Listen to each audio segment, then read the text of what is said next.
This is WYMT Mountain News First at 4. Good afternoon, I'm Steve Hensley. First at 4, a decision has been made regarding the status of Leatherwood Elementary School. The Perry County Board of Education voted to consolidate Leatherwood into Viper Elementary School. Jody Maggard is the Perry County Schools Chief Financial Officer and says the time to make that change was now.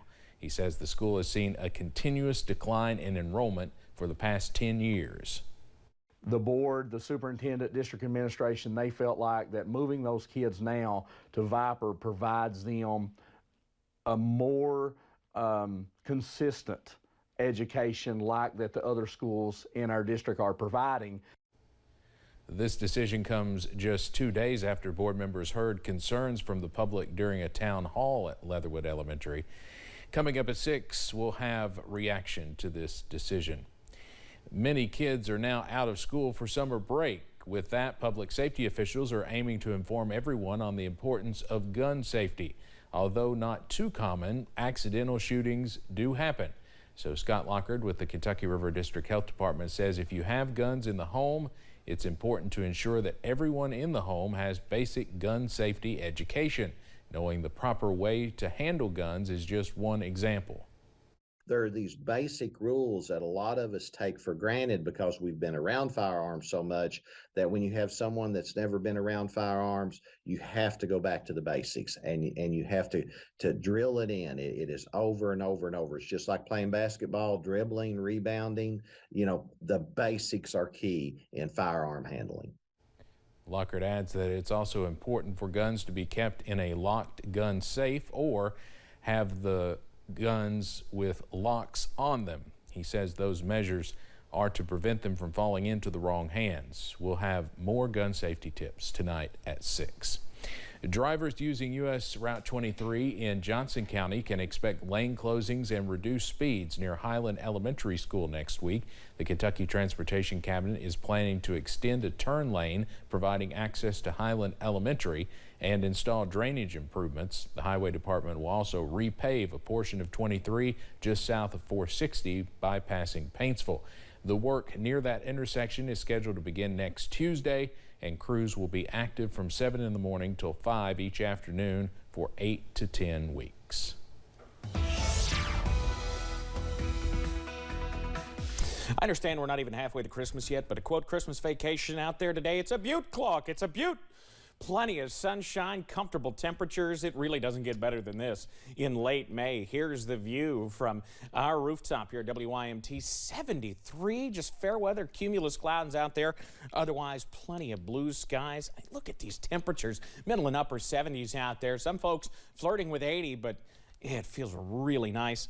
Really nice outside. Mid-50s on those dew points, so yeah, it still does feel nice. You can see that drier air drifting in from the north as well. Certainly a clean sweep on Pinpoint Doppler. Your forecast first as you head through the rest of this evening. Upper 60s if you're headed out to day 1 of the Kentucky Mountain Laurel Festival in Pineville. We'll be out there tomorrow with guest weather and live weather at 4, 4:30, 5:30, and 6, so come out and see us.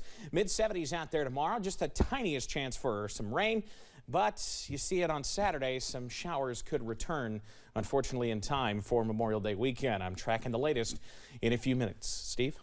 All right, hopefully it's a beaut out there tomorrow for you too, Evan. Thank you. More than 40 million Americans are expected to travel this Memorial Day weekend. Air travel is set to exceed pre-pandemic levels. The holiday weekend is considered the unofficial start of summer, and with it, the start of a busy travel season. Today and tomorrow are expected to be the busiest times for travel. Experts say budget at least 2 hours for airport lines.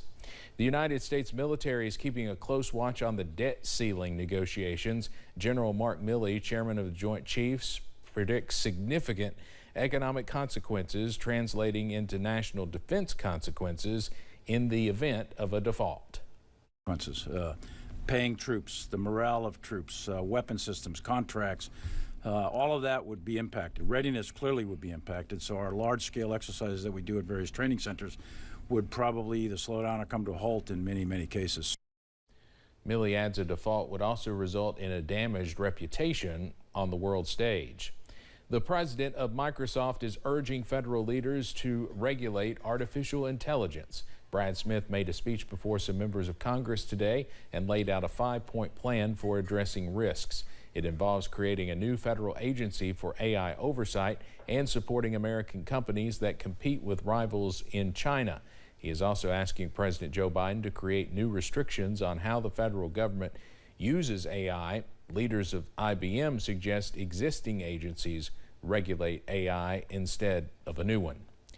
In Central America, tugboats are trying to refloat a large ship that has grounded in the Suez Canal. The company which owns the ship identified it as a bulk carrier that's 623 feet long.